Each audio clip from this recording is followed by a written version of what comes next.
You are now listening to Likely to Dispute. hosted by Monkas, Reed, and Tyler.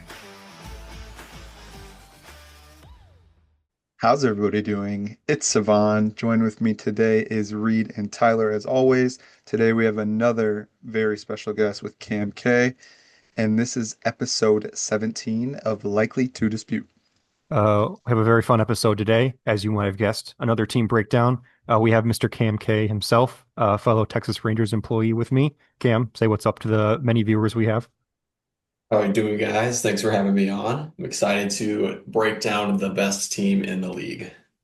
A bold statement right off the bat, but we will get into it. You have some fans here, you have some haters. We'll get into that later. But before we jump into the team breakdown, we have one tweet of the week from a popular fantasy football account. Rasheed will actually have to spend 32 days in jail if you count the 2 games against Patrick Surtain II this season.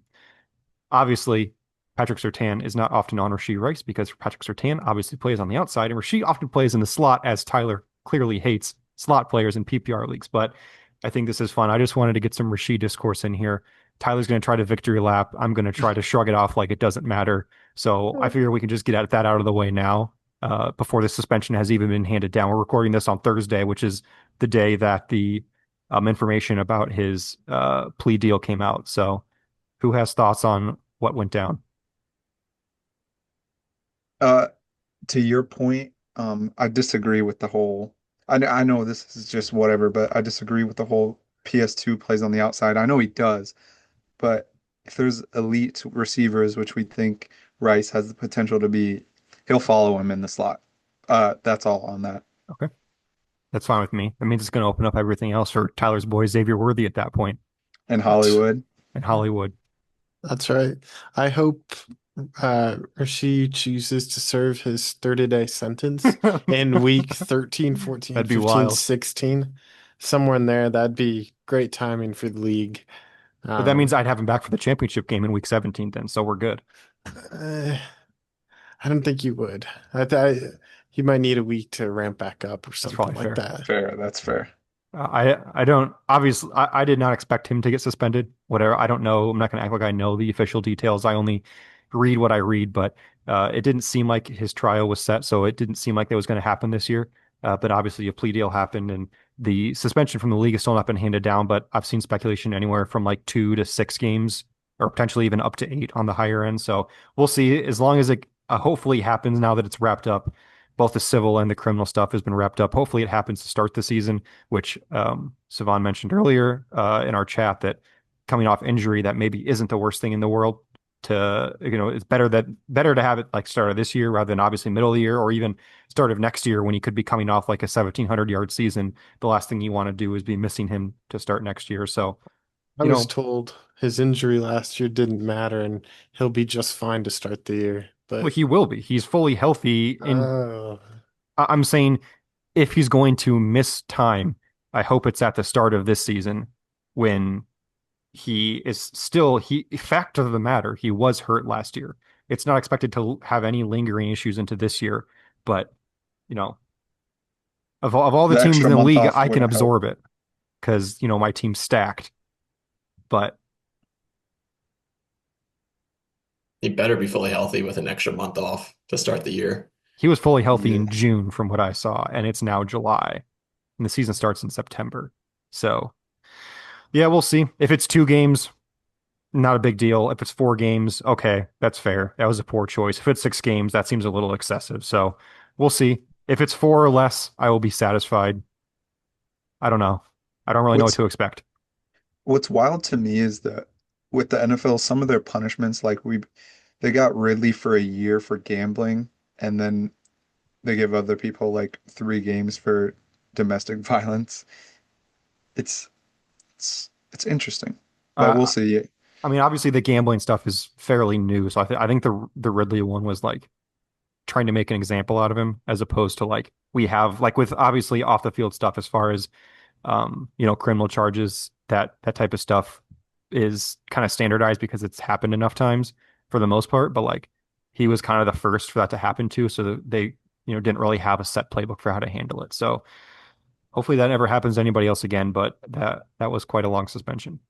And then week one goes off against Richardson's first start against the Colts. I thought I was a genius for drafting him in the third round to redraft that year. And then it was just a little disappointing the rest of the year. Tyler's back in on him this year, though. Cam Ward season. That's right. Okay.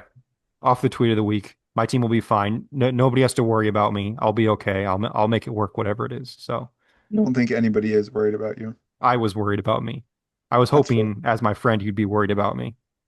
Never worried about you. Well, we play in week 6, so you're hoping for 5+ games because obviously it would be kind of foolish to start him his first week back from suspension when No. especially when you have a receiving core like I have, you know.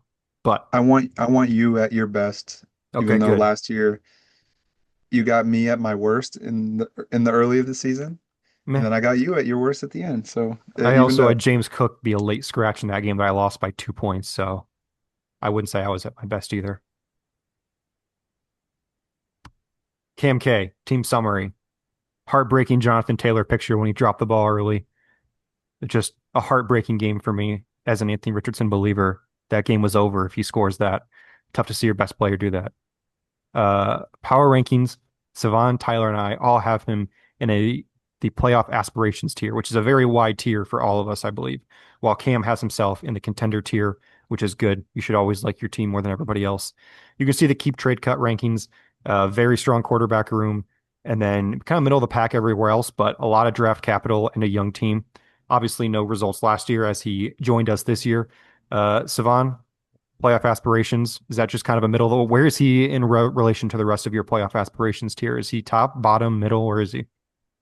Yeah, so I'm just gonna get this out in the forefront. All of this is to be taken with a grain of salt as he was not in the league last year, so he pretty much inherited slash draft drafted the players. So this is just where your team sits today. I know you haven't been able to make too many moves, so with that being said, I have him towards the bottom of the playoff aspirations tier. Um, I like the starting lineup a lot. Um, Deep at tight end, considering you only need to start one. I really like the starting running backs and quarterbacks. I don't think there's a true wide receiver one on the team. Um, and as far as the bench is concerned, not a fan. And so I just see this as a team that's definitely got a chance at the playoffs. Um, but if I were betting on it, I would bet against it. Okay. Showed your whole hand there, so we don't have much to ask from you the rest of the pod here. Tyler, anything else to add on playoff aspirations? I'm higher than Cevan is on Cam's team. I have his team, I think, right next to mine. So I obviously feel pretty High good about praise. my team there. So I think it's like in that 5 to 6 range. So I like the team overall. Cam, you fancy yourself as a contender, a tier above us. Is that self-delusion or is that just the hard facts? I think it's the hard facts that my team, Savan hit on it beautifully, I think. I think this starting lineup can compete with anyone else's in the league and keep trade cuts value. It's I believe top half of the league, and I haven't made any major moves yet. So I got a lot of draft picks that I could deal from once I find myself in a good spot. So I think my team is firmly in the contender category because of that. Riding the coattails of Jaden Daniels and year three CJ Stroud.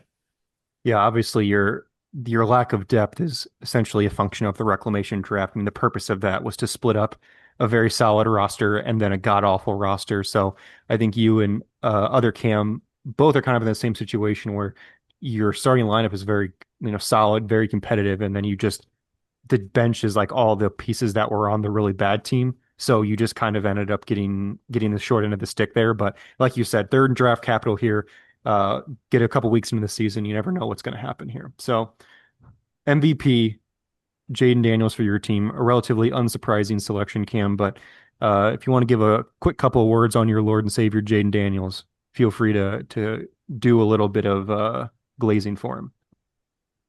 I mean, what can I say? LSU Tiger, former Heisman Trophy winner, came in, tore it up on a Commanders team that no one thought was going to do anything, and came and performed in the playoffs when it mattered the most for his team. So I'm only seeing blue skies ahead for him heading into year two with what will be the shell of Debo Samuel, what Hmm, it seems like. But agreed. even that's going to be better than what he was having last year. So with Terry McLaurin on the outside, another Debo Samuel year, hopefully he looks a little better than he did in the like OTA videos earlier this offseason. But I think Daniels is primed for another big year. Yeah, not much disagreement here. Tyler and I are in the same spot. I think you hit it well. Like a lot of the situation around him is the same. They acquired two new tackles. Debo, whether he's still good or not, I don't know. He's still probably an upgrade over what he was throwing to last year. Terry McLaurin's kind of a hot topic slash pressure point here for Mr. Tyler as he's in contract disputes. But overall, I don't have any disagreement. Tyler, do you have anything else to add on Mr. Jaden? Yeah, the one thing that you guys didn't mention that I'd add to that is a little underrated too is that Cliff Kingsbury is still there for him in year two. So he didn't take any head coaching jobs or anything. So Jaden's able to continue to grow that relationship with Cliff and hopefully expound on that success that they had last year. Mm-hmm. Cevan, potentially a contrarian pick just to talk about someone else who's very good. And I don't think you're going to argue that George Kittle is better than Jaden Daniels, but you have George Kittle as your MVP. Let's hear about it. Correct. Yeah, no arguments against Jaden. I just wanted to talk about somebody else for this. Um, George Kittle to me, looking over Cam's team, George Kittle's one player I personally believe has the ability to finish as the number one overall tight end. Um, I don't know if you guys have any pushback on that, but I think um, having the ability to finish as the number one overall anything gets you in contention to be an MVP. Obviously, uh, Jaden's great. I just wanted to talk about somebody else a little bit. He's uh he's been a top five tight end seven out of his or 6 out of his 8 years. One of the years he played 8 games. He's always going to miss 2 or 3 games every year, but big thing about him, he's a grinder. He's corn fed, so he plays through everything. And also with the departure of Debo and the likely roughly half the season Ayuk's going to miss, and then the uncertainty still with Pearsall. I think Kittle's going to be the number one option, even with McCaffrey potentially back. So Hmm. Yeah, I mean, in non-tight end premium leagues, George Kittle was the tight end one in points per game last year. But in our league in tight end premium, he was still tight end three behind Bowers and McBride. But in the end of the day, like you said, an elite tight end who could finish as the tight end one, which is very valuable in any format. Um, and then I think similar to the Aaron Jones talk, you could say he never has played a full season. Tyler, do you have any thoughts on that wording? he has Way one year, back, we 20, out. Hmm. 2018, Yeah, yeah, played a yeah. full season. I just know that got Tyler all riled up the other day, but It's misleading wording. it's it's factual in one case. But okay, moving on.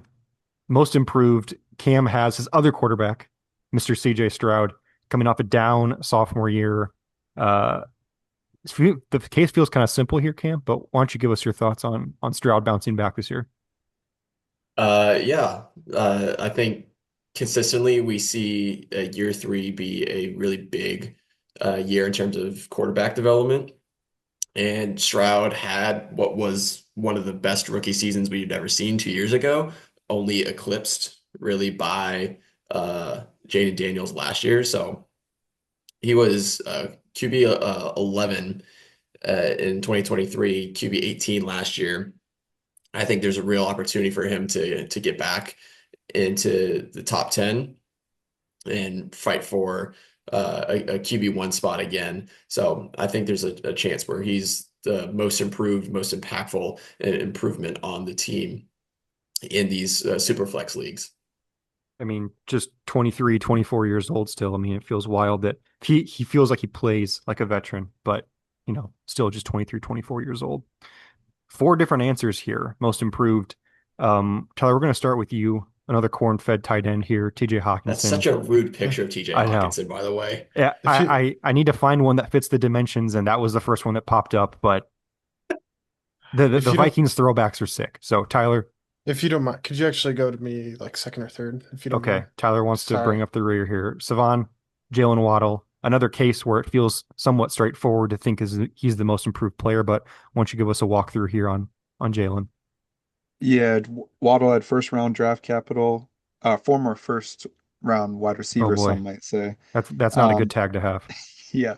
So following his rookie in his second year, he was a wide receiver one and then just outside at wide receiver 13. He got his extension last year, um, even after a tumultuous, some might say, wide receiver Fantastic 30. word.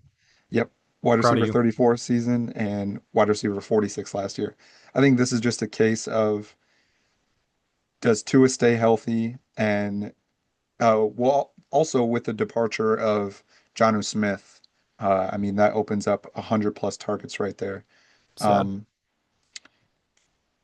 I I personally don't think the Dolphins are going to be very good, and so to me that should result in a negative game script, which in turn should be beneficial to guys like Waddle and Tyreek and Achane and all of them. So to me, it's kind of a situation how the Bengals were in last year, where I'm not saying that the Dolphins have a bad defense. It's just the offense is just on such a different level. And while I don't think the Dolphins offense is going to be on the level that the Bengals were last year, I I do think Waddle is just an easy candidate to be in the wide receiver two range, and sometimes that's all you need is a top Mhm. 24 receiver, and so just to stabilize the position.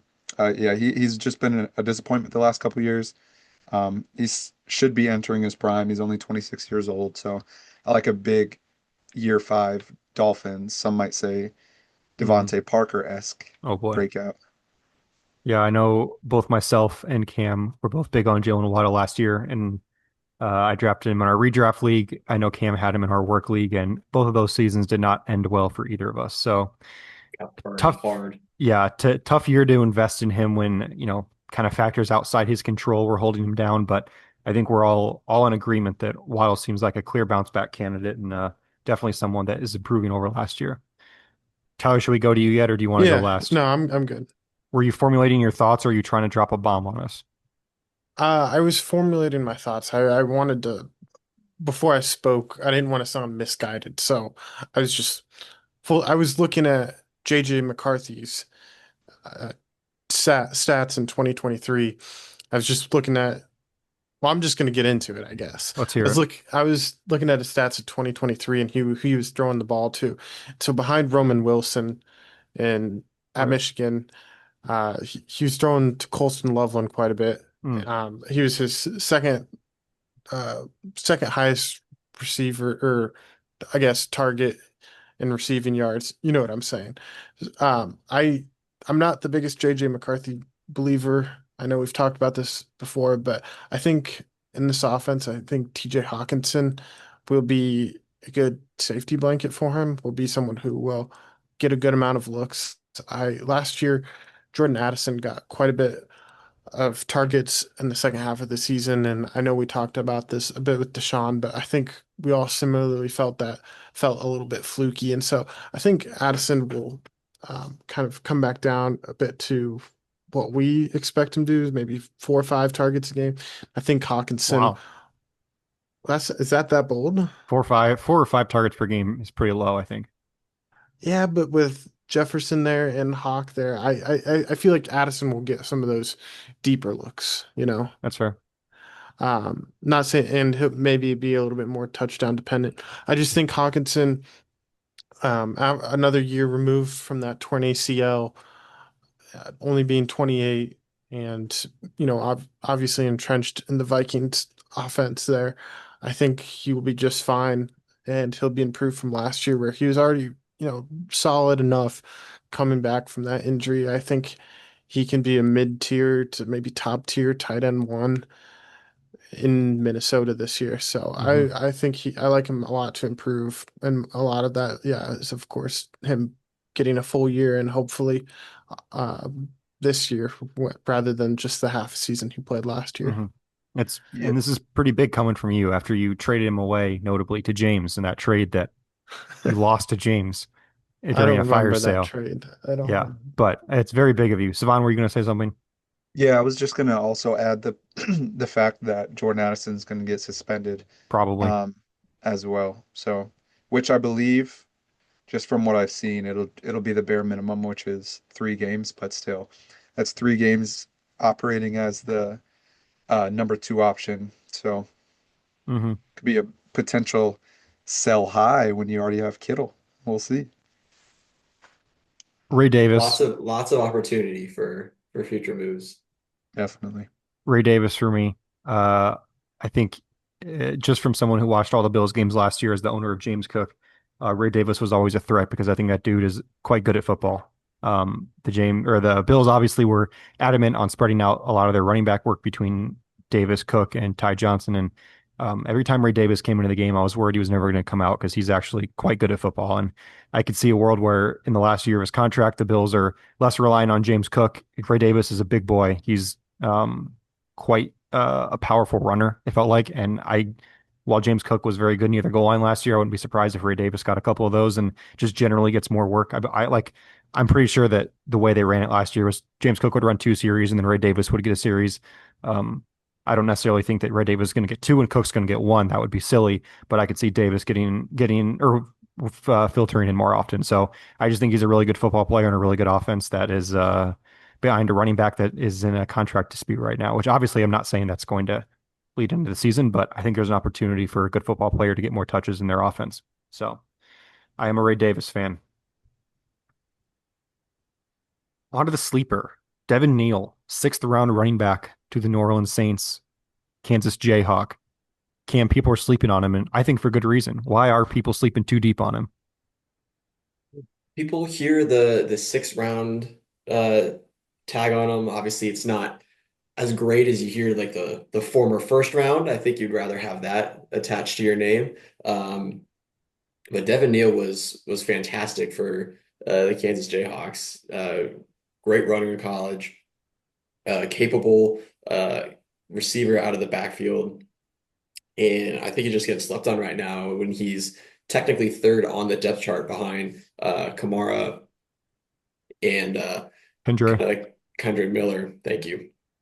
So I think there's definitely space for him to continue to grow in a role for Kellen Moore's first year there in New Orleans, kind of blend into that offense, whether it's Tyler Shaw behind center or maybe Spencer Rattler No. taking some reps early. Um, I believe Kamara's also in his last year of his deal. So that opens up the space to start looking towards Saints of the future, and I think that opens up an opportunity for Devin Neal to step in Hmm. and claim a role there. I Yeah, I go want to ahead. add real quick. They do still have Cam Akers, Oh, Clyde Edwards-Helaire, oh my God.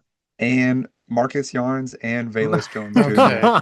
None Come of They on, those have man. names It was matter. good until you started saying Marcus Yarns and but they have Velus. Velus. They have Velus. Well, Don't okay. sleep on Velus. He's been slept on since the day he entered the league as a 27-year-old first round pick. Both of those are inaccurate. I understand that. It was a joke. Okay, yes. I'm sleeping on Devin Neal. I think Kamara is just too important to the offense. I don't see a world this year from purely a 2025 perspective that Devin Neal ends up finding a fantasy relevant role. So I'd say I'm sleeping through the segment here on Devin Neal. I think there's also still some, I know I have a little bit of it, but some hype for Kendre Miller still. Yeah. I'm a fan. I Most I hype sleeper. I also think while it's easy to, look at the situation he's in, I also think that if he went in the fourth round like Jarquez or Scatabo, um, he probably has a Yeah, different look. But given that definitely. he fell to the sixth, I think that was kind of an indictment on how the league felt on him, which I think in the draft process he was kind of hyped as like an early day three guy. Not necessarily a do it all explosive. Sorry, not necessarily an explosive athlete, but a do it all guy that could do everything well. And I guess we'll see. Like you said, I can't confirm if this is Kamara's last year, but um, it also, again, first year for Kellen Moore. Kamara's 29 right now. Like you could see him working in the right situation. So we'll see if he can carve out a role this year. Cevan, are people still sleeping on Jalen Waddle? Can we just go with Jalen Waddle here? Or do you need to say something else? Yeah, no, just the sleeper aspect of it. So I do feel like there was a point of the offseason where um his value kind of spiked just under the speculation that Tyreek was going to get traded, but ever since that's kind of got shut down, I feel like he's returned back. I feel like this is the cheapest he's ever been, especially coming off his worst year in his career and two back-to-back down years. And so I'm just under I believe that he's going to return. He's probably not going to get back into his back end wide receiver one, but he should very easily be a top 24 receiver. Hmm. And I feel like the fantasy community as a whole is just all around on him. And Yeah. so Well, I mean, I'm he just, goes in like the sixth round of redraft leagues, which feels very late. yeah, definitely. I mean, that you're looking at like your wide receiver three or four, depending on what Hmm. you do earlier, obviously, but that's probably about right based on what he's been doing. I think going into 2026, that'll jump up and he'll be Hmm. priced as like a top 24-ish Yep, guy. that's fair. Tyler and I both have Tyrone Tracy. I'll just do my segment here quick. Tyrone Tracy was very good at running the football last year. Kind of come out of nowhere as I can't remember if he's a sixth or a seventh round pick from a converted wide receiver to running back. Completely took over Devin Singletary less than halfway through the year, and he kind of ran with it. Obviously, pun intended. He obviously had some fumbling issues that are kind of the reason that people are speculating they took Scatabo, and I just think people are too quick to write him off. Like I feel like at least early in the year, I feel quite comfortable that Tracy is a playable running back, and I would not be surprised to see his role continue to stay steady. Not saying that Scatabo won't be involved because he will be. He's very talented, but I think people are too quick to write off a player who was good at NFL football last year for a player who might be good at NFL football this year. So, Tyler, Yeah, I was just gonna say the same thing. I mean, I think Cam Scatterbo is more about what's behind Tyrone Tracy than what is Tyrone Tracy, if that makes sense. I think Scatterbo brings something that, um, Devin Singletary or Eric Gray didn't have, whatever it is. So if Tyrone Tracy played those, like had to roll Devin Singletary had those for 4 weeks where he was getting, double digit carries. I think Tyrone Tracy pretty easily could have been a 1,000 yard rusher. hmm, So I'm not saying that that's his projection this year or anything like that, but I do really like the talent there, and I think yeah, people are maybe jumping ship on Tracy a little yeah. too quick. Well, especially when you consider a Giants team that's not supposed to be very good, even with the quarterback improvement, not supposed to be really fighting for the division in a very tough division. Like Yeah. they could be in negative game scripts, and for a converted wide receiver to running back, like that's Scatabo is a good receiver as a running back, but Tracy is very good as a receiver as well. So that could be an area again where he is able to rack up PPR value, which we're in a PPR league here. So Yeah. I definitely think people are too low on Tracy. He's someone that I think is getting counted out too quick. Yeah. Maybe a trade target for someone who needs running backs like myself. Wink. Best value.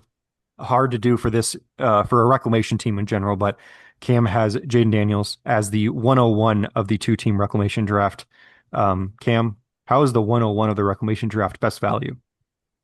I mean, when he's basically just handed to you for free, like the one of the top five assets in all of dynasty football right now, and Cam Thorne was essentially offering him up to me for free at first. He was like, "Oh yeah, you can take the first overall pick. I don't care." And then ultimately we decided on doing a coin flip, and I ended up winning the coin flip to get him take him 1-1. To me, when you get handed a top five asset for just Mhm. joining the league, that is immediate best value. Yeah, we knew Jaden Daniels would be an enticing piece to get somebody to join. So obviously you ended up with him, and that's like you said. Not something you walk into with an orphan dynasty team very often, but we're very Yeah, generous as the league owners here. Well, not Tyler, but Savan and I, of course.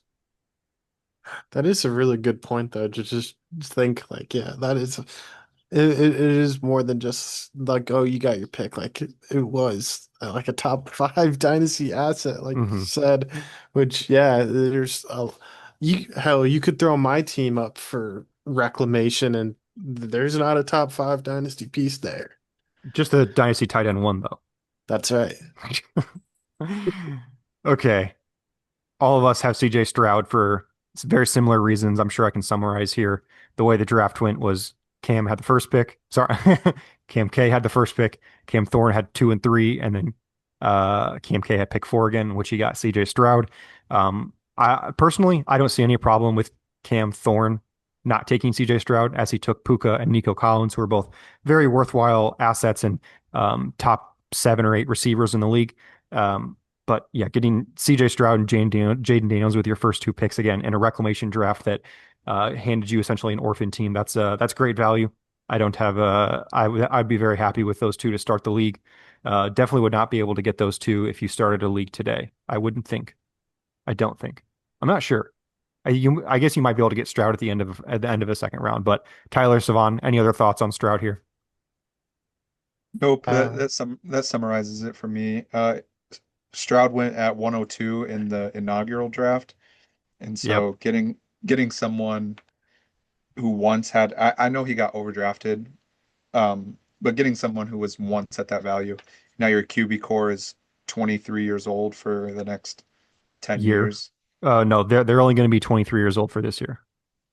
You have your quarterbacks that are the same age, and they're going to be the same age as each other for the next 10 That's years. fair. That's fair. So Well, actually, they're going to be the same age for the rest of their lives. That's not going to change either. it was. They don't have the same birthday. Okay, that's fair. Okay. Just one quick point on that before I hand it to Tyler. So, Savon, you're saying you're happy investing in a player that was quite valuable last year, and maybe the Don't want to stock has hear dipped a it. little bit. Don't want to hear it. We can Do you move know on. what other third-year quarterback stock dipped this year that is on the up and up now? Oh, okay. Yeah, I'll actually listen to this. I wouldn't call it on the up and up. I would call it at his worst value in his career. But That's when they scream buy low. okay, sell him then. I can't. Tyler, any other I thoughts on Stroud? no. Okay. Off of best value here, overrated. Cam has recently acquired Chris Godwin after he traded away the efficiency goat Josh Downs. He got Chris Godwin. How is Chris Godwin overrated, Cam? Well, he's been phenomenal, but he's also coming off a traumatic injury, and he's not quite the young guy that he was back in the day. I will say he is less overrated than Josh Downs, Mm-mm. so We I'm don't happy we don't to have made this switch Josh Downs for doesn't catch strays on this pod. he's catching the stray right now because I Well, traded a more overrated player for a less overrated player, once Josh and Downs' that's where it ankle is stands. disattached from his leg, let me know. Hopefully not a bad omen. Tyler agrees with you, which is funny because Tyler had Chris Godwin in our redraft league last year, so clearly also traumatized from what happened. Tyler, do you agree with his Chris Godwin sentiment? I do. I'm really worried about Chris Godwin this year.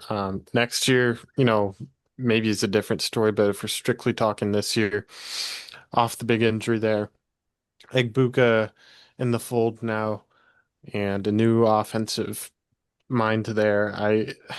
I struggle to see what how I guess I struggle to justify where Chris Godwin is going right now in redraft. I believe that's around pick 70, but I'll just double check here.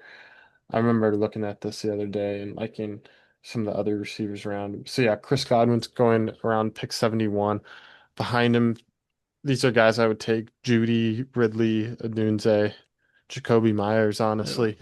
I'm I'm pretty skeptical on how this season's going to go for Chris Godwin overall.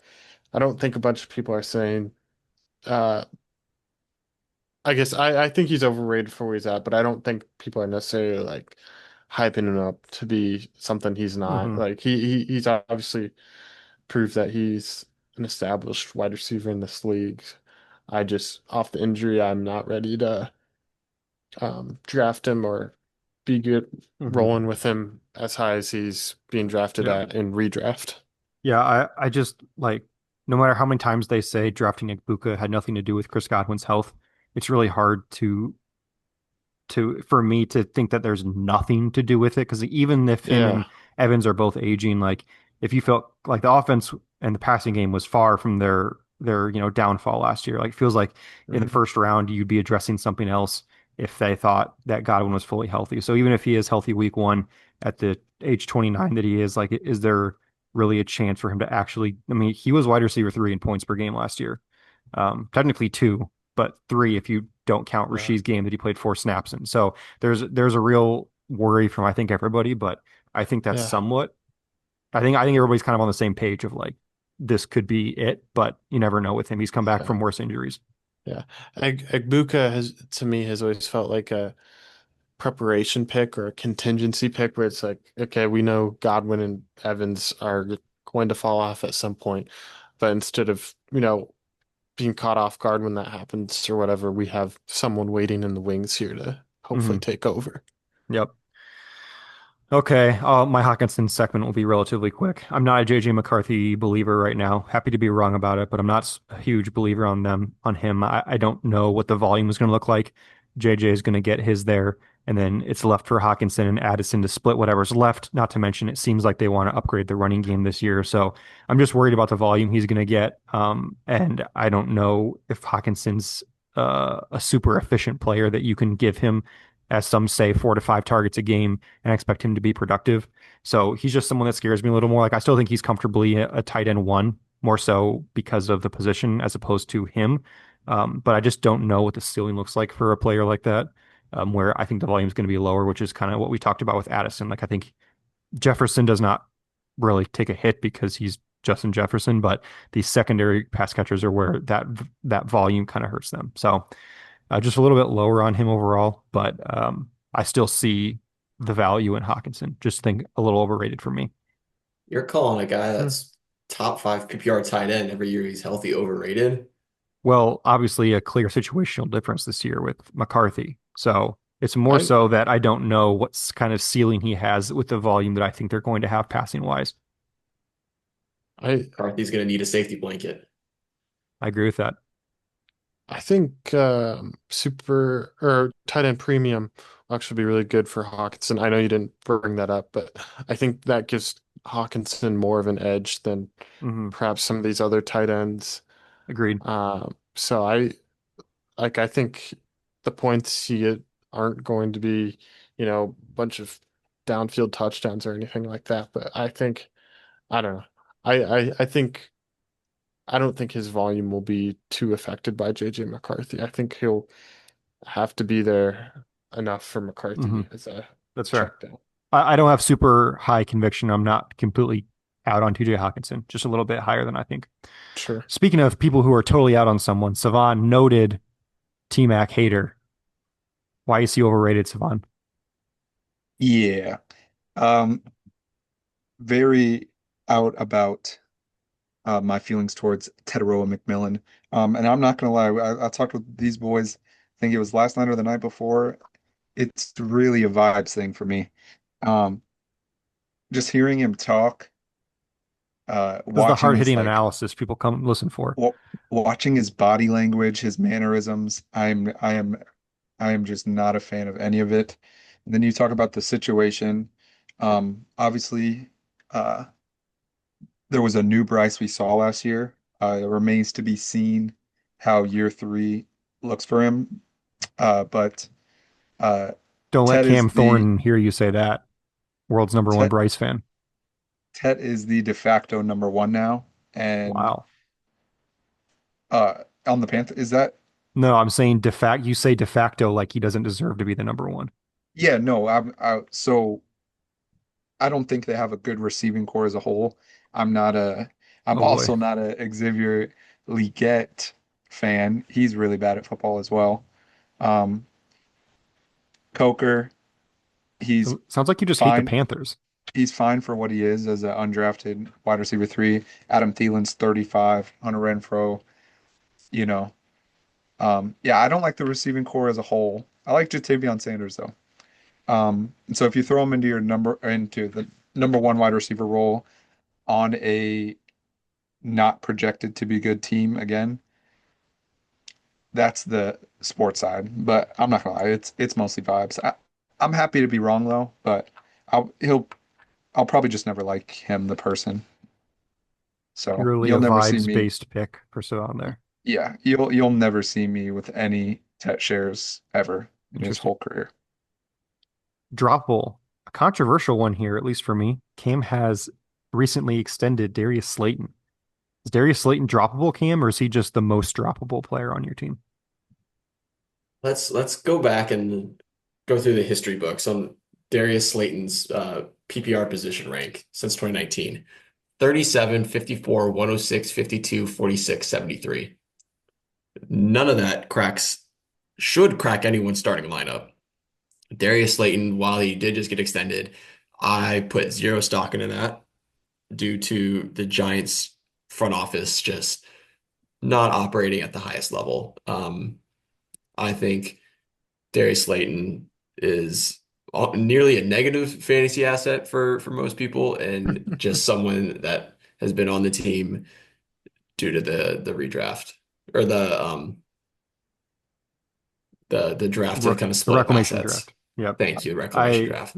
I think this is controversial to me because for two reasons. One, um, we kind of saw it a little bit last year when Neighbors missed time with his concussion. Like Neighbor Slayton ended up being quite involved in the offense. So not only as a contingent piece, not necessarily that you should carry a quote like wide receiver handcuff, but his upside becomes real. Like he becomes a startable piece if Neighbors is hurt, and even if Neighbors isn't hurt, as a deep threat like that, hopefully the quarterback play is better. Russell Wilson's great deep ball thrower. Like I think there's a chance for him to catch some long touchdown this year. So if you get into a situation where you have bye weeks or you have injuries or whatever it is, like I feel like Slayton's pretty solid at being a guy who you can at least hope for some upside if in your lineup. And, he's not someone that you're ever going to be like, oh, wow, I'm really excited to start Darius Slayton this week. He's better than someone that you might find on the waiver wire or a young player who has no role. Like he has a role. It's a defined role, improved quarterback play, potentially even the best of his career because his career has been entirely the lowly Daniel Jones, whatever backups they're running in after him, whatever the heck happened last year. Like you could argue that he could have the best quarterback play of his career this year. And I think that could yield some spike weeks that, you're trying to hit if you need to throw him into your lineup. So If Oh, I'm starting Darius Slayton, I'm expecting to lose that week. not a bad assumption either. But if he there, spikes, it could flip the momentum on its head. It's true. He Savon, had a 20, he had a 26 pointer last year. y- Savon, yeah, I wanna. This is just a little backstory of Darius Slayton. So he went undrafted in the inaugural draft, and then you, Reed, picked him up twice and dropped him three times before October. that's fair. Um, and then I picked him up, I believe, the week Neighbors got a concussion, and that in that stretch of games did uh he did go off, and then I held him for 2 months. Because it was like a wide receiver handcuff. And though, yeah, he had a 26 and a 15 and a 9 point game. Um, but yeah, he I don't think he's really I'm more on Cam's side. If you're in a position where Darius Slayton's your best option, then you're probably fucked either way. Well, sometimes times are tough. That's all I'm saying. As someone who had Yeah. some tough times last year with injuries, I would have been okay starting Slayton at some times. Looking at the transaction history, all three of us have held him, or all four of us have held him on our teams at some point and Let's have go. dropped him multiple times. I've picked him up and dropped him already this offseason. So he Well, wasn't actually part of the reclamation draft. I've picked him up and dropped him in early May. I the horrific week of buys I had last year where my entire skill position group was on buy. I started him and he did like whatever. And then that was on that really weird stretch where Nick Westbrook-Akine was catching like a 70-yard touchdown for like 3 weeks straight. And then 8 weeks. Tyler and Cevan were like, "Oh, why didn't you start him?" I'm like, "Because he gets like 2 targets a game. I'd rather have Slayton who gets 4 to 5 or 6 targets, even if it's not miraculous touchdown luck." And I know as a fellow statistician, Cam K would agree with me that just because Nick Westbrook-Akine caught a long Wait, touchdown last week does not mean he's more likely to catch one He, this week than did you someone who's say going to uh, get you consistent rostered him? usage.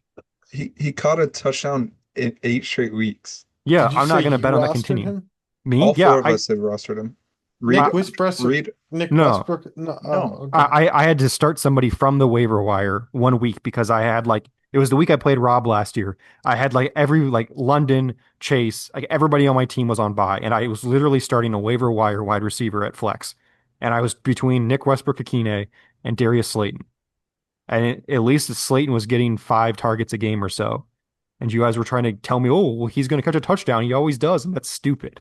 I And he don't think did. that I rostered Nick Westbrook Akine. I don't know what you're talking about. You probably What did did at you? some point, but maybe not in that week. I, I had him for like from November 19th on.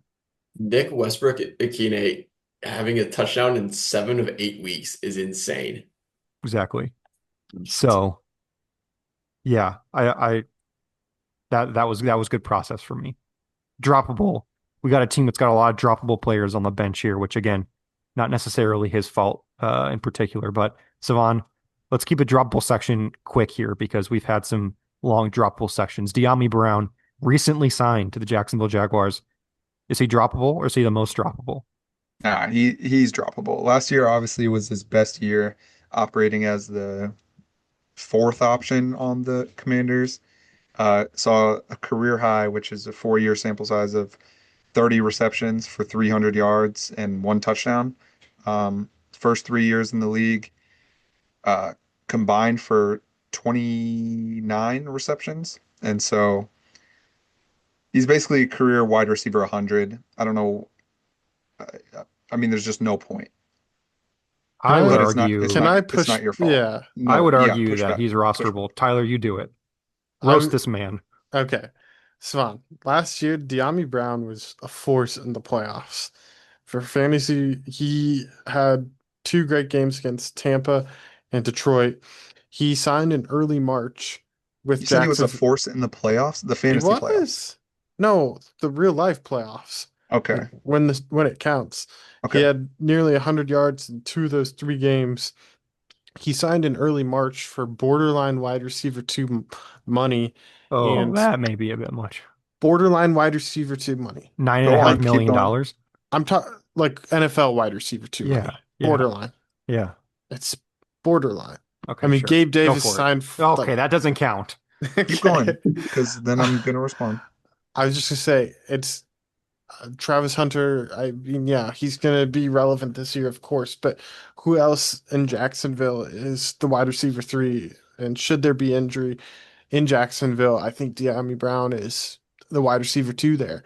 And this is an offense that I think we all think will pass a really good amount with Liam Cohen there now. I just, yeah, I mean, Reed, maybe I butchered that. I don't know, but I No. think De'Ami Brown is plenty rosterable.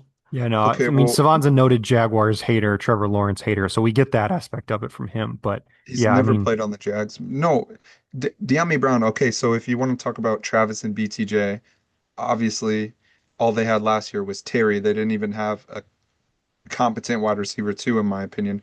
So if he wasn't able to take on a bigger role than 30 receptions when in He was six out of able his to in the in playoffs. okay, well, playoffs don't score any fantasy points.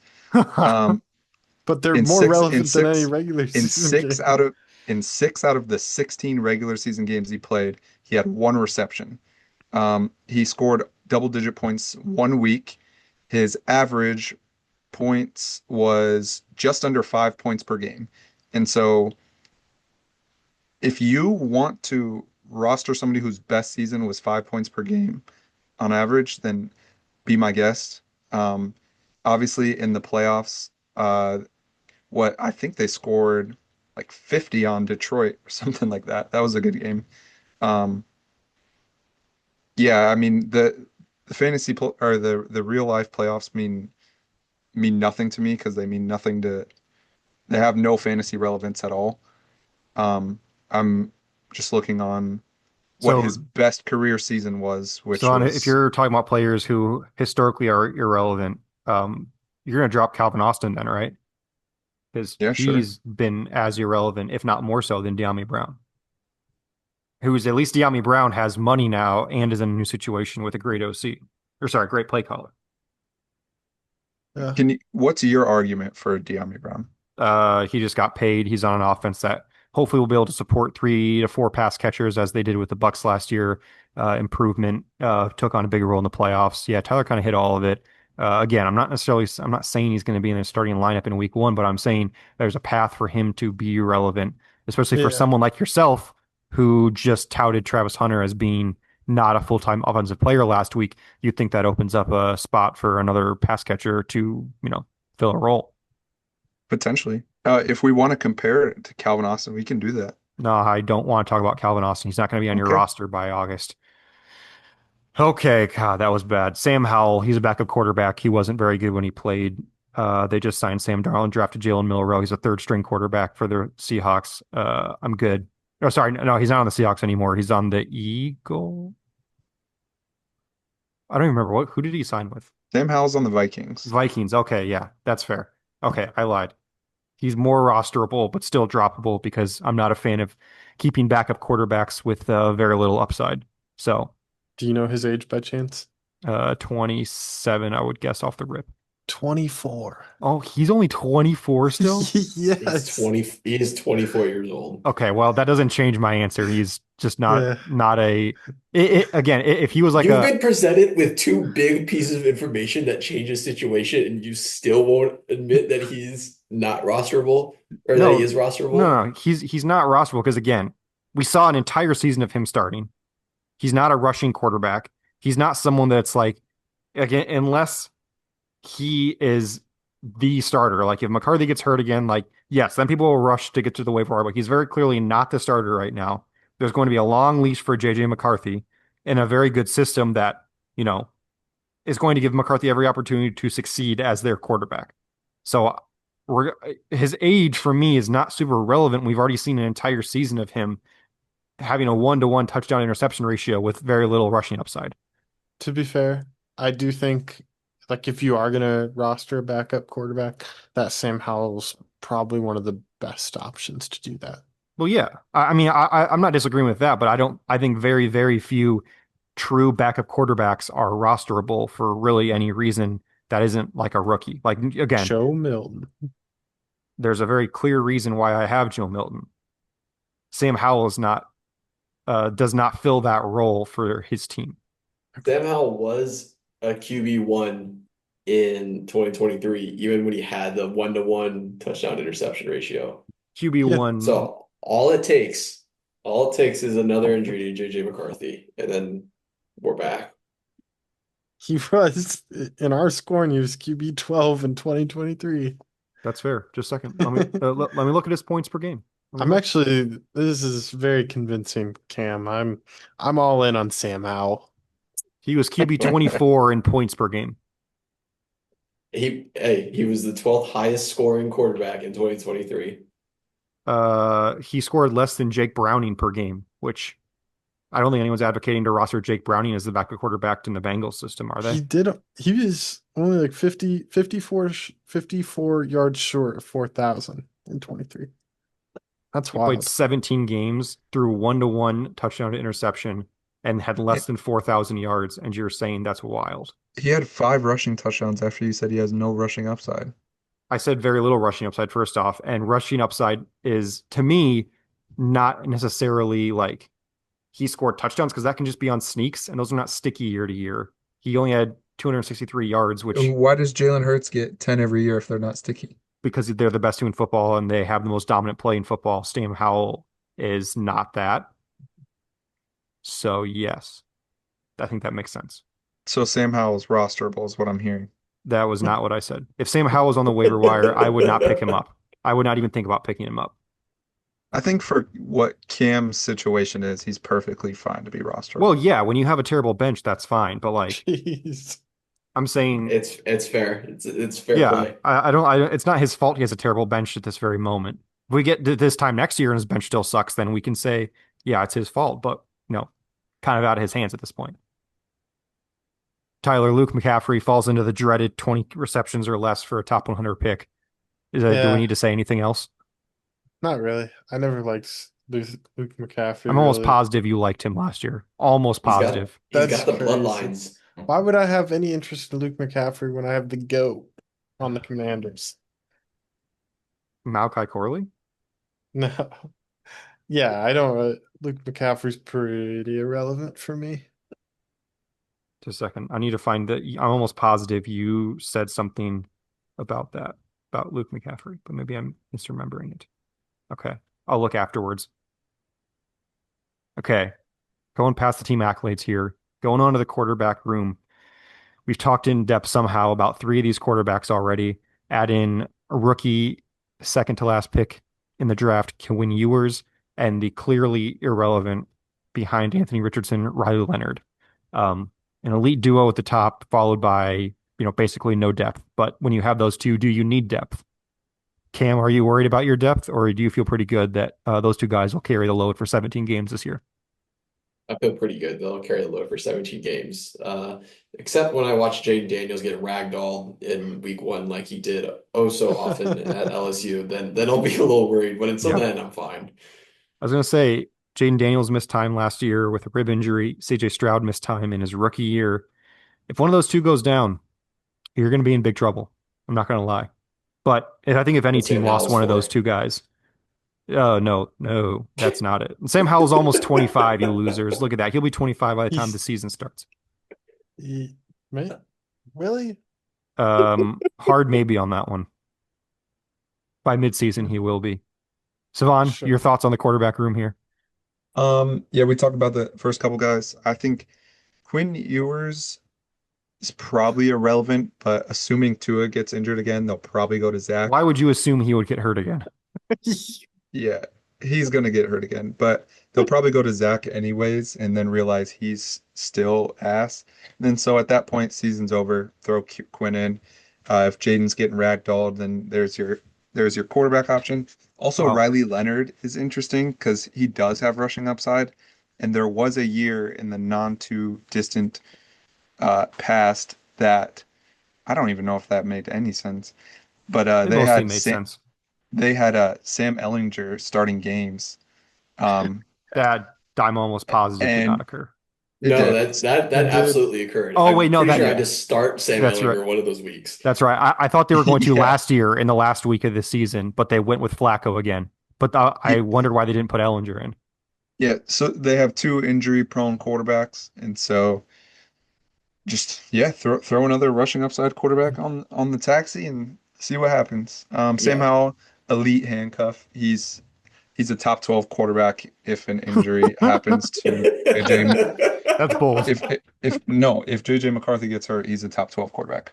That's Nick just Mullins Nick no. Mullins was the games he played, he was top 12 in average. Same with Josh Dobbs. Kirk Cousins, obviously we know, and then Sam Darnold. So Kevin O'Connell's never not produced a top 12 quarterback By total points. by points per game. Savon, that's a great nugget. Thank you for sharing. I literally share it every time. Tyler, your thoughts on the room? Anything Um, special? not much else to add. I don't ever think Ewers or Leonard will be relevant personally, but I mean perfectly fine to roster for now and hope he gets something. Yeah, they're strictly taxi for the Oh time yeah, being. Quinn, I think is a good shot in the dark with Tua's injury history. definitely. Quinn is still incredibly young with a ton of experience in college, which which will serve him well for the NFL. And then I have picked up Riley Leonard just to make Reed mad, but it works. There you go. And no, a note on Quinn is he's the highest rated recruit of all time. Hello? Hello? Okay, we have two questions on the quarterback room here. We're going back to back here. Hello? The first one, is this the second best quarterback duo in the league? Obviously, safe assumption that Lamar and Josh Allen are the best. Does anyone else's quarterback room even compete with this top two? No. I gotta look. Yeah, sorry, I'm pulling it up now. So, KeepTradeCut has him as number two. Has me as number three, if anyone was wondering. Joe Burrow, Dak, Bo Nix, Caleb Williams, Jalen Hurts, Jared Goff, Mahomes, Herbert, very solid there. I'd love to have Mahomes on my team. I definitely wouldn't trade him. Mayfield and Lawrence, Jordan Love, JJ McCarthy, Kyler Murray, Justin Fields, Cam Ward, Oh my God, Drake May and Michael Penix. I think the only one that has an argument is uh Hurts and Goff. What about Bo Nix and Caleb Williams? Nah. I was gonna say I'd maybe my only argument would be Mahomes and Herbert. I think purely from a 2025 perspective, you could make an argument. From a dynasty perspective, I don't think there is an argument because Yeah. Daniels is so much more valuable than every other quarterback that's not named Lamar or Josh. So I feel like from a dynasty perspective, it's a clear number two. But I think you could probably make a solid argument for in a 1 year context. But um, Yeah. yeah, it's definitely a fun duo, and they're going to be the same age the rest of their lives. So back It to back, to Savan. Sorry, I was just gonna say to me comparing if you wanna call Hurts and Jaden a wash That's and fair. Goff and Stroud a wash, um I we've discussed it before, but Stroud is definitely not a wash with Jared Goff. Stroud uh, clear greater than arrows here. we're talking fantasy, right? Yeah. Okay. And how do we figure? How do we figure that he's younger? We're talking Uh, about 2025 yeah. So when less Goff likely was to QB6. decline. Yeah, yeah. And how many touchdowns did he throw? No, he was QB6 last year in 2024. 4. Yep. Stroud was And 11 and 18, and then Goff was 7. yeah, yeah. So So Stroud did not throw 40 touchdowns last year. And I don't know about you guys, but I don't think the Lions are going to score 79 points per game this year. Just not irrelevant of Ben Johnson, just pure regression to the mean. They beat up on so many bad teams last year. I mean, they were scoring like every drive. Even they can be the highest scoring team in the league and still regress in their points per game, in which case Jared Goff is, heavily reliant on throwing those touchdowns. So just pure yeah, regression to the mean from Goff and regression to the mean the other direction from Stroud, who I think is a more talented quarterback. Just added two new receivers in the draft, redid their entire O line. Like, I don't think I don't think that's a controversial take. I think by redid you mean traded away.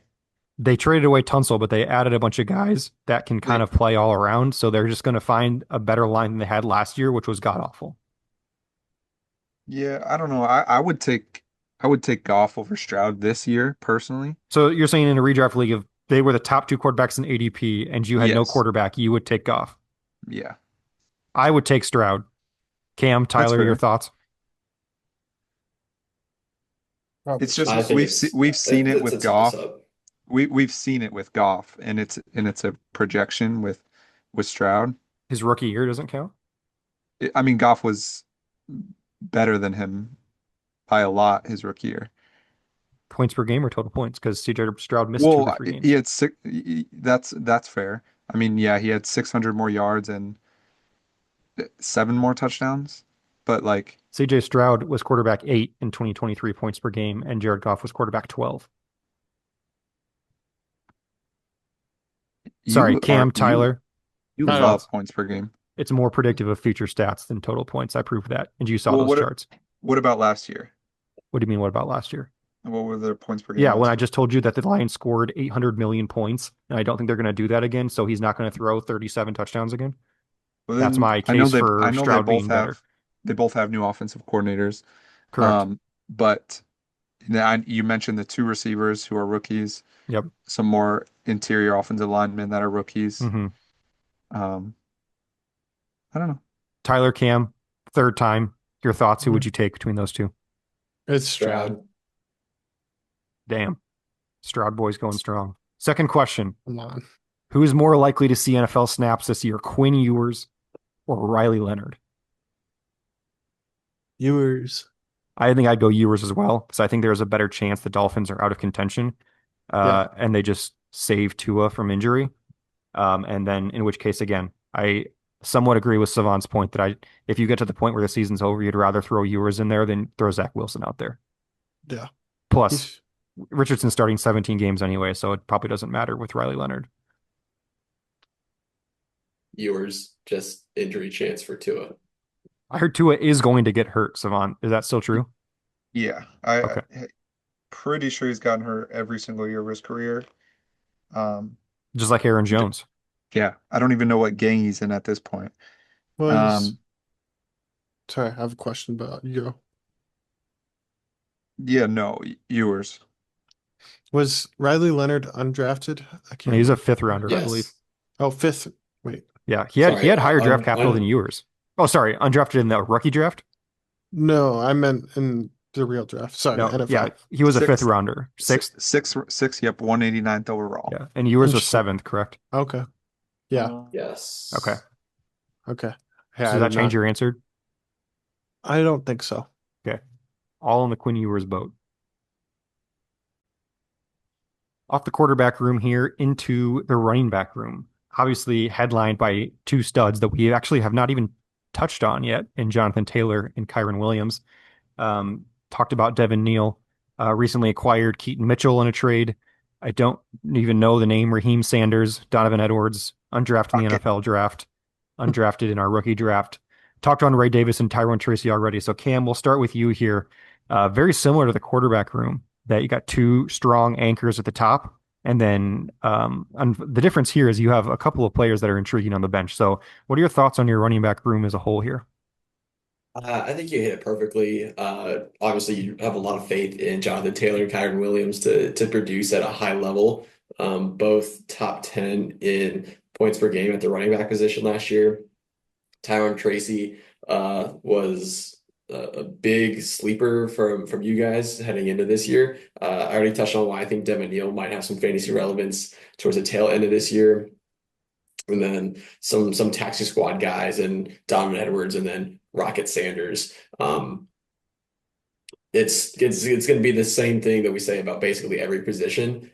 Starters look good, and then the bench is just not a ton of depth there. But at least with the running backs, like we have Tyrone Tracy who and Ray Davis who can be pretty interesting heading into this year. Well, I can tell you if Donovan Edwards ends up anything like his launch college football 25 profile, where he was pretty dominant as he was on the cover, he'll be a good NFL running back, but it doesn't seem like the NFL thinks that.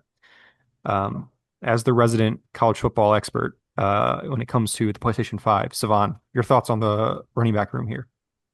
Yeah, I think the duo is one of the better duos in the league.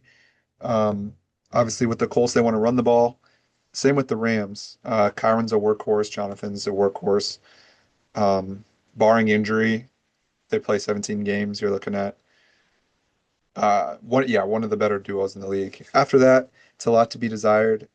Keaton Mitchell is interesting. I personally think Gus is probably the handcuff, but You mean he's at least Justice a Gus, Hill? yes. what So, year is sorry, this? my bad. I no, it's because I read Edwards right That's fair. above. That's fair. Um, Sorry, Keaton Mitchell. He's at least a younger option than Justice. Even though Justice did get extended. I liked Keaton Mitchell last year. I know he was injured, but whatever. Rocket Sanders, he was a combine hype Where'd guy. he go to school? Couldn't tell you. I believe I it was just in South remember. Carolina. Yes, that actually is right. Um, yeah. Who remind me? Kamani Vidal. He's probably just going to be another Kamani Vidal. Rip. Um, but you never know with the Najee injury. Uh, Tyler's still really high on Najee this year. One-eyed Najee. Najee can't see. Tyler's still high on him. I've never been high on him. but then yeah, Ray Davis and Tyrone. Um, Options. I don't personally see like a clear RB3 or someone on buys or whatever. What I see in front. Savon, you're cutting a little bit in and out here, so we're going to go over to Tyler quick. Tyler, your thoughts on the running back room? Yeah, I looking at this room and looking at the fantasy points finished that it's on this chart here.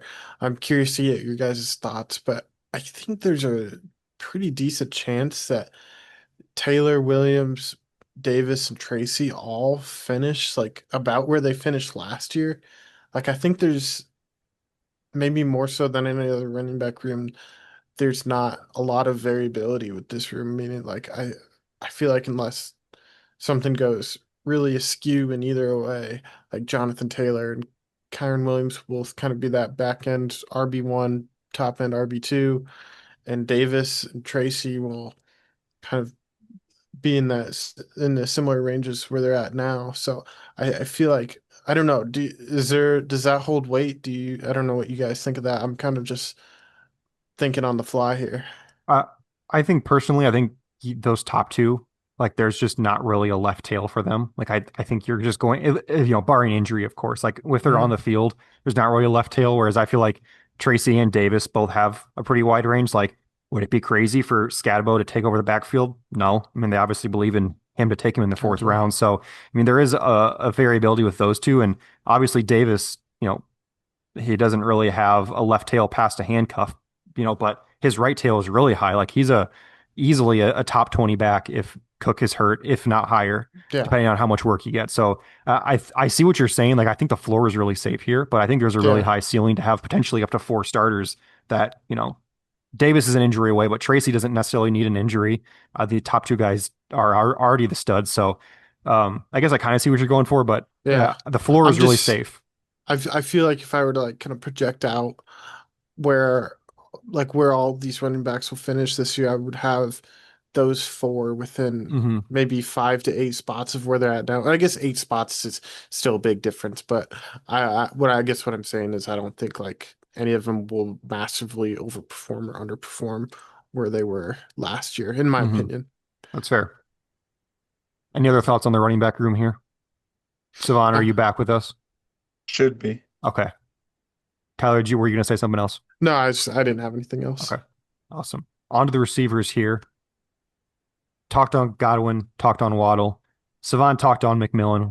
We'll probably get some more discourse there. Talked way too much about De'Ami Brown and Darius Slayton. They yet to sign Amari Cooper, probably going to sign somewhere, I think. No reason to think he won't. Christian Watson likely missing a good chunk of the year. Jameson Williams, another player that Savon despises as a person.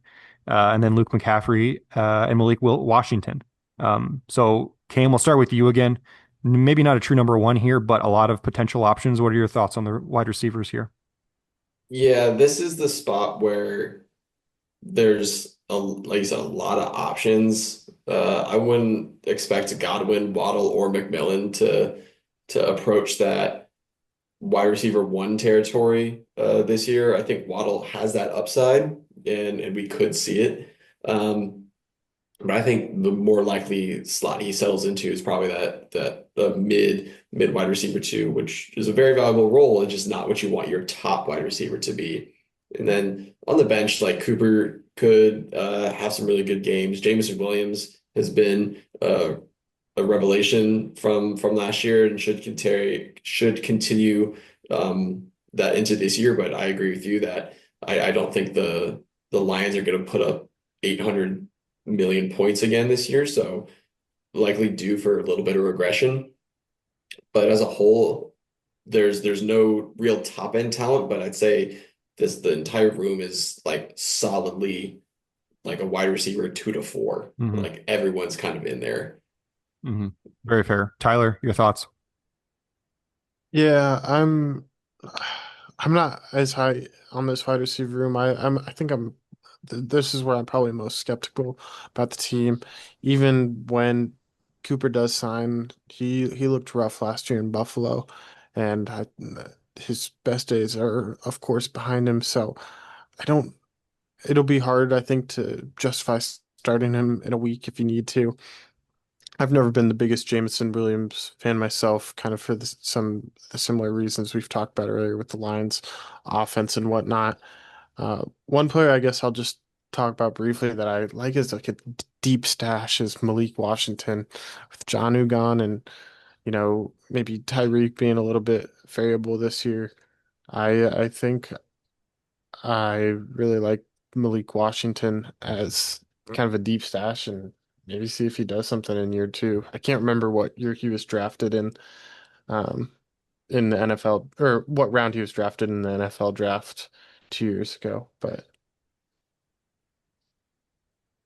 Okay. yeah.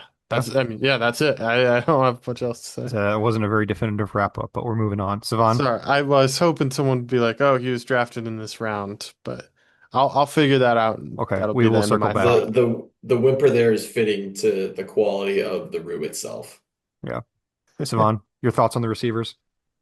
Yeah, I think it's just how the cookie crumbled, where you have three of my least favorite NFL players, with Tet, Christian Watson, and Jameson Williams. Um, I just dislike them as people. Um, Certified I hater. I have said publicly though that I do think Jameson Williams is solid, but it kind of ties into the theme of your receiver core that it's just mid. And yeah, like pretty much to echo what you were saying, Cam, don't have that upper echelon guy that you can just lock into your wide receiver one role. You're kind of still searching for that, but again, take it with a grain of salt. You kind of just have to build this team as we move on. Um, I Okay, you cut out again, Okay. but I'll take over here. Tyler, do you have the answer there? Well, I have a question for you guys, but I can save it till after you're done. Did you get Malik Washington's draft round? Sixth round, Okay, so yeah. maybe I'm a little Um, bit lower on him. for me, like obviously the room is not there's no alpha here, but when you consider the rest of his team where he has a player, or if not multiple players at each position that could finish as the number one overall player at their position, um, this is a weak room, but I think there's at least a safe enough floor. I think like Jameson Williams is going to be in a good offense with spike weeks. Tet is going to get a lot of targets and we think is going to be a good player. Waddle hopefully is going to bounce back this year. Like you have three guys right there that I think there's a safe enough floor that it does the job given how strong the rest of his starting lineup will be around it. So um yeah, we're all ragging on it. It's not the strongest one, but I also don't think it's going to hold him back from making a run if things go well because the rest of his team is strong enough that he decided not to prioritize this, and that's perfectly fine. So, yeah, that's my Uh, my take. Tyler, you had a question? yeah, my question is, do you guys think Jalen Waddle by year's end could be a borderline wide receiver one, let's say wide receiver 15 or higher, whatever you prefer, fantasy points or points per game? Is that viable in his range of outcomes this Yep. year, or do you guys think that's too far to stretch? I mean, yeah, I he's think that done. would be a like 90th percentile outcome plus, but it's like so it's in there, but I think it'd be rare. Yeah, I mean, it's he did it. Well, he was wide receiver 13 in 2022, Yeah, which is now quite a while ago.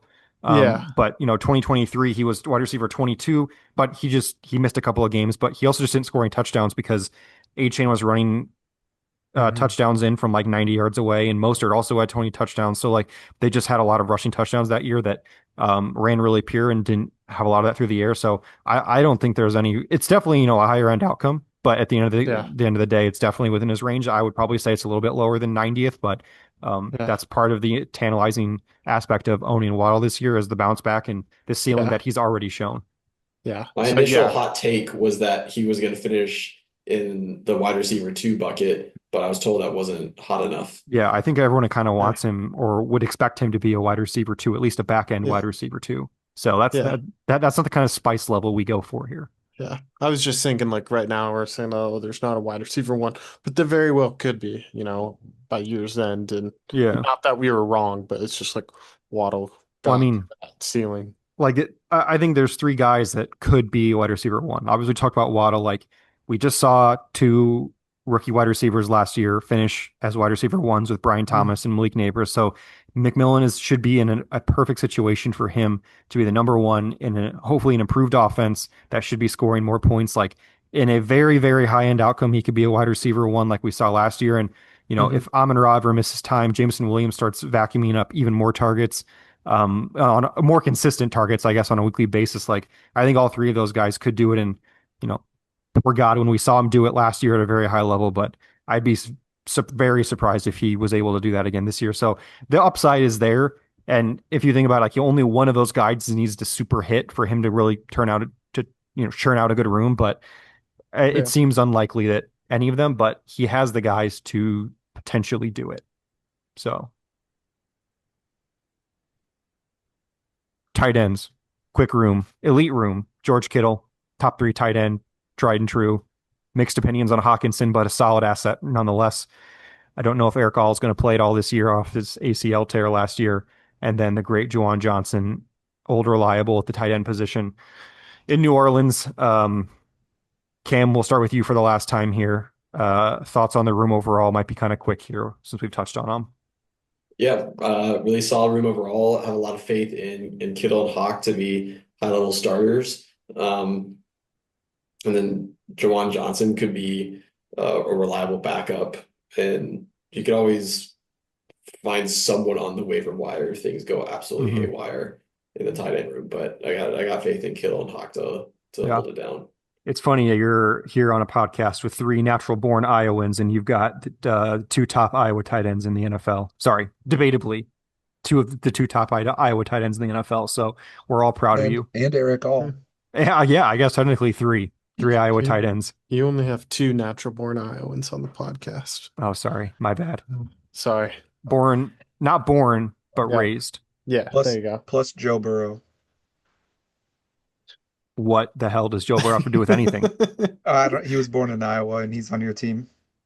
Isn't Joe Burrow from Ohio? He was born in Ames. Was he really? Yes. I didn't know that. Did you two know that? Yes. I feel like I'd heard that, but I definitely would not have remembered it.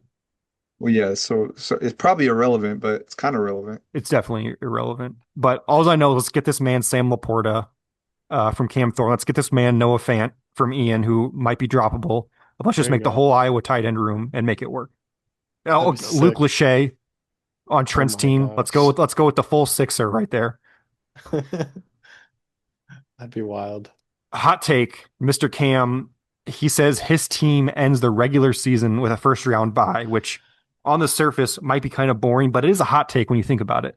Only 2 teams in the league get a bye, a 1/6 chance, which gives it about a 15% chance to happen, somewhere in there. I don't know the math off the top of my head, but yeah, Cam, why is your team going to get a first round bye? It seems kind of silly.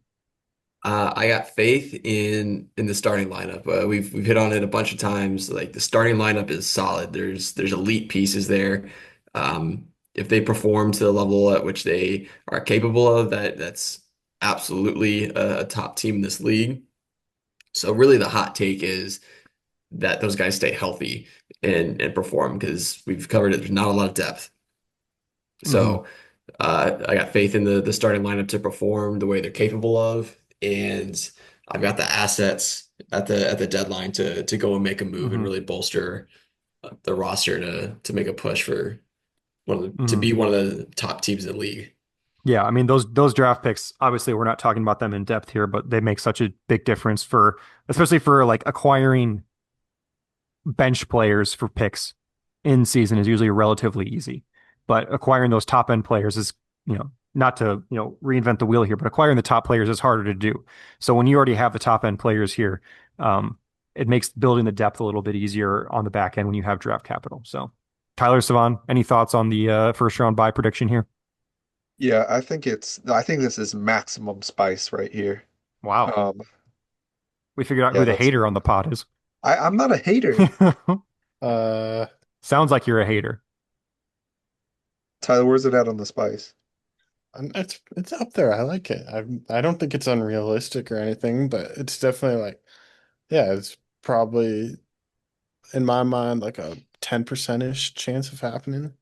Yeah, because Actually, we have an exact percentage that you think it is 3 slides from now. we You're do right. have to realize Sandy and Schrader were teams 2 and 3 last year, and now they're consensus bottom 3 at least. So That's fair. yeah, that was not meant Sounds to mean like anything. teams can go first to worst pretty fast. I know a team that was in first last year that might be in last You this know year. a team that's in first every year as well. Savant's hot take. Cam K has the lowest scoring week in the league this year with a prediction of less than 65 points, which is quite a low number after I believe the lowest number last year was Rob's opening week when he had like 77. So quite a drop from the lowest. Once again, Cevan is a noted hater of most teams in the league. Cevan, why is he the lowest? Why is he going to have the lowest scoring league? Why is he going to have the lowest scoring week in the league this season? So I'm kind of going to tie this into your hot take, Camden, with you saying you're betting on your team's health, that they're going to be able to stay healthy. And the way I'm seeing it is the complete opposite. I'm not betting that your team's going to get injured, but in the event, which it's inevitable in fantasy football, that you're missing, you got three players on bye, you got another three injured. The way I'm seeing, and again, I can only judge what I see right now, is the people that are going to be coming in and playing aren't going to be scoring any points. And that is a recipe for less than 65 points. I agree that putting in players that aren't going to score a lot of points is a bad recipe. Don't Yes. do that one. Also, this is somebody has to score the lowest. So, That's fair. 1 in 12 shot that it's him. I have a hot take that follows kind of the same theme as the first two. I think that Cam starts the season 5-0 and then he misses the playoffs. And let me explain. Brutal. His first 5 weeks of the year are against Andrew Sumner, who we all have as middle to bottom of the pack, Schrader, Cevan, Sandy, and Trent. So, at least according to Savan's power rankings, he faces the four worst teams in the league in 4 of his first 5 weeks. And then, against Cevan, everybody's healthy. It's just called a 50-50 shot. So, a very reasonable chance that he starts the year 5-0. But you know what that means is if you play all the teams that are at the bottom of the league at the beginning of the year, you're playing all the really good teams on the back half. So after that, he goes into Deshaun, Tyler, Rob, Ian, Cam Thorne, and then me. So Cam last Thorne year, does not have a good team. he doesn't. But I'm not saying you're going to be winless the rest of the year, but I'm saying you're going to miss the playoffs. And last year, we had a 7-7 team miss the playoffs based on point score. But then, So go I ahead, don't you think saying finish. he goes 2-7 the rest of the year is, outlandish. Obviously, it's a hot take because, he's a solid team. But as we've all talked about, in a worst case scenario where one of his big dogs goes down, there's an opportunity there. So I think this was fun because I think his schedule lines up perfectly for this projection to face all of his cupcake teams to start. But then again, he's going to face all those cupcake teams on the back end as well, I was just especially going to that say last that. week 14 against Cevan, cupcake game to walk into the playoffs. So we'll okay, see. I need to respond to this because this isn't going to be about Camden. What I've noticed in this theme is you guys think I'm not going to win a single match this entire season. I've gotten 0-2 predictions from like three people. In every episode, there's a hot take about me losing. And so, Well, Are you're the you only saying one. that you're tired of being the villain already? You've been no, rage no, no, no, baited? no, no, no, You're no, the no, only no. one who's starting Michael Penix in his That's QB2 very spot. true. That couldn't be me. I've got like four quarterbacks better than him. Now, what's true is I am the only one starting Michael Penix, just like you're the only one starting Justin Fields. Reed's the only I, one starting Joe Burrow. This is a hot take right here. I'm the only one starting Malik Neighbors, Well, Jahmyr Savan, Gibbs. I think what you're doing because you've been on all the episodes, you think all of these are going to happen. But in No, reality, they're hot takes. So maybe only one of these happens. But in the end of the day, that hot take might happen. but if your prediction is is always I'm going to lose, then at some point it won't be just a hot Well, take. as far as I remember, I only have two negative Savan ones, and this one isn't even really a negative Savan one. You just happen to be the guy who plays him, one of the guys who plays him twice. I was going more for he plays 4 of the 5 teams that we all agree are bottom half of the league in his first 5 weeks, and then he plays all of the upper end teams after that, and then he ends the year poorly. And again, as we've talked about, a top heavy team that one injury could really kind of flatten the season here. So mine really had nothing to do with you until you made it about you. Well, you looked at the schedule to see who it Well, yeah, was. All I but know I did not is, single out your game as like, oh, he's playing Savant twice. What a loser. I was just saying that he plays those 4 in the first 5 weeks. well, Camden, if you're 3-0 going into week 4, then you and me are going to have a sit down before the week starts. You're week 3 actually Okay, even better. 2-0. against 2 of your least favorite teams, So Schrader wait, and so Sumner. we're the matchup that's win and get in week 14.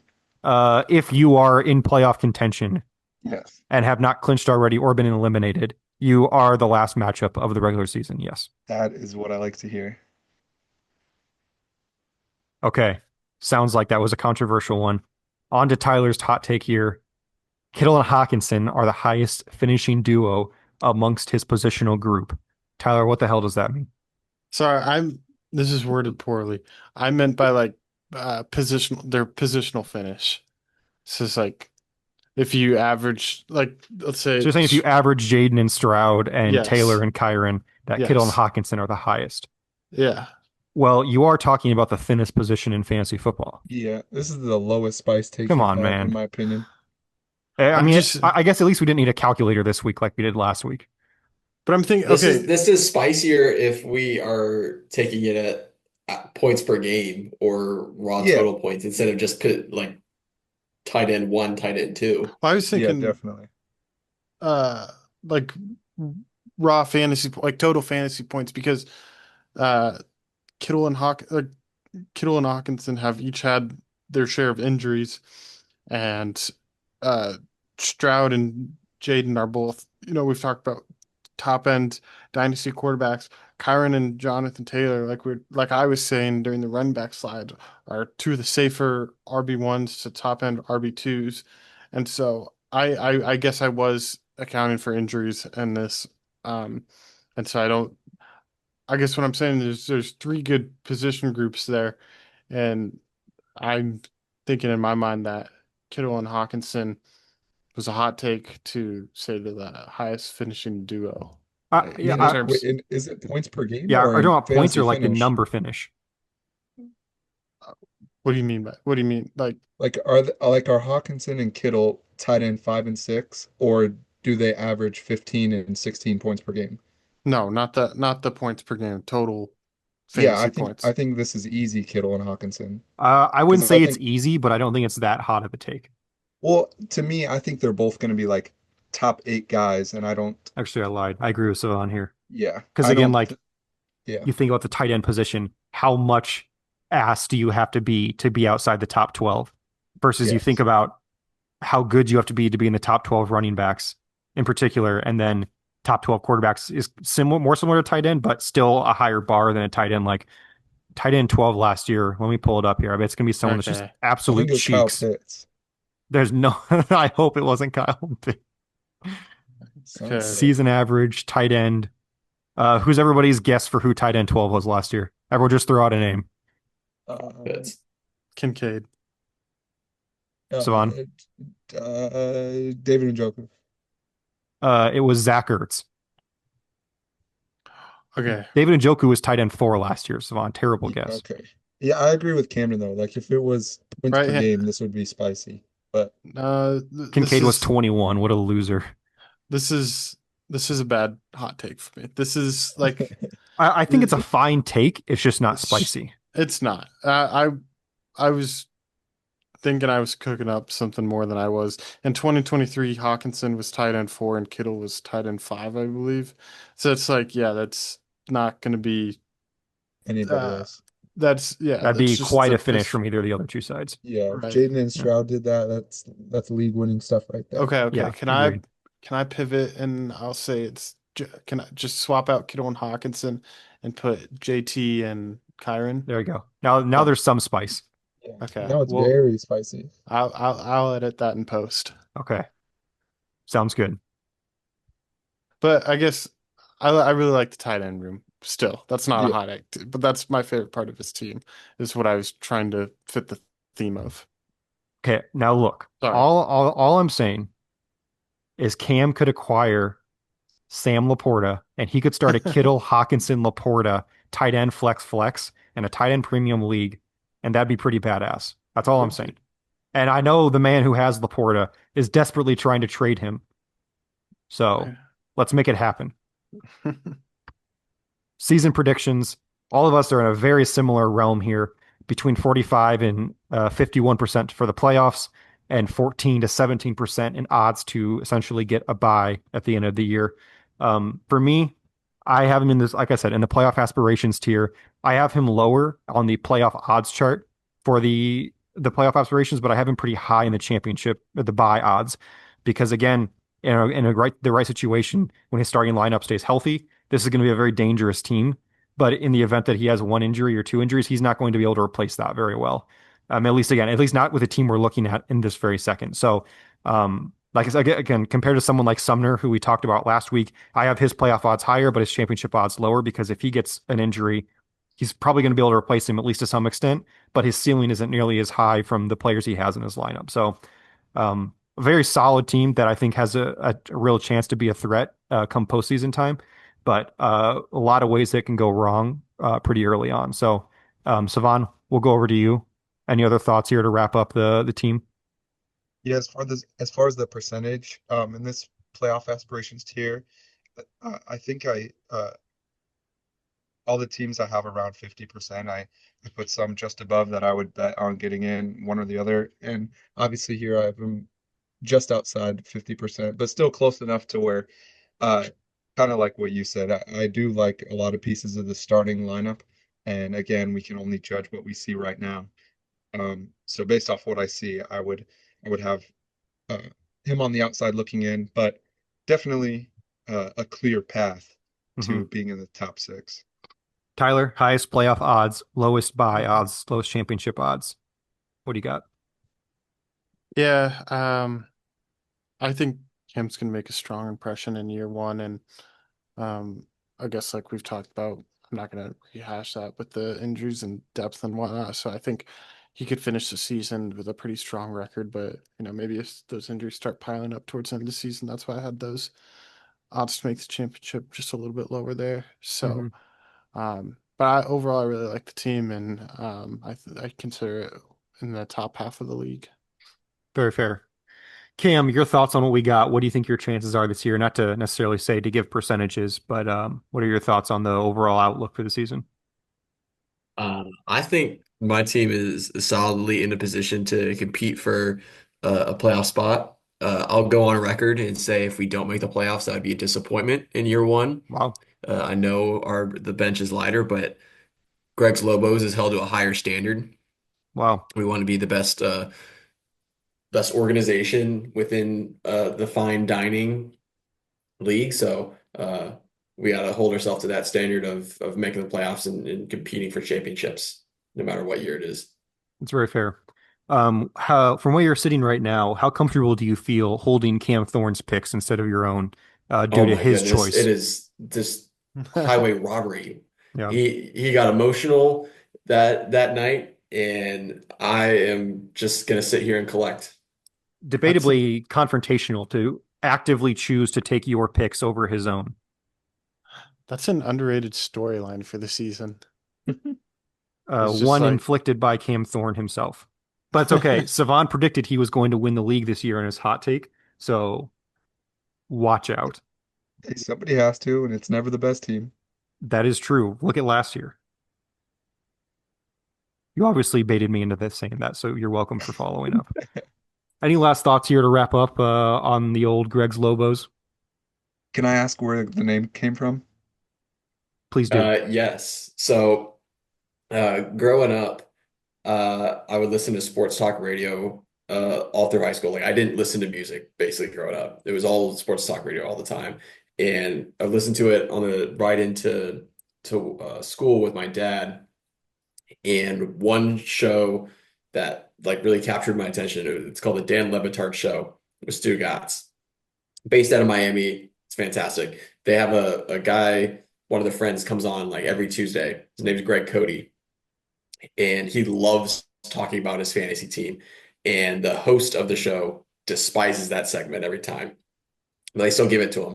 And the host or the Greg Cody, the name of his team is Greg's Lobos. So that's where that comes from. I have also asked the same question because he's the guy that names his team the same thing in every single league he's in with the same profile Mm. picture. And I also asked the same question previously. respect. Cam, do you have any thoughts on the recent Richardson revelations that he's healthy going into camp? Who do you think is going to win that battle? Riley Leonard. Oh, okay, that's fair. I can't fight that. Valid. Okay. Well, Cam, thank you for joining us. It was a pleasure to have you on. I hope you have a satisfactory first year in the league, except for the week you play me. So yeah, thank you for coming on. We will see everybody next week. Our last team breakdown, the great Dub Airs 46, Robert Reed, it will be on for the team breakdown wrap-ups, and we will see you next week. Thanks, guys.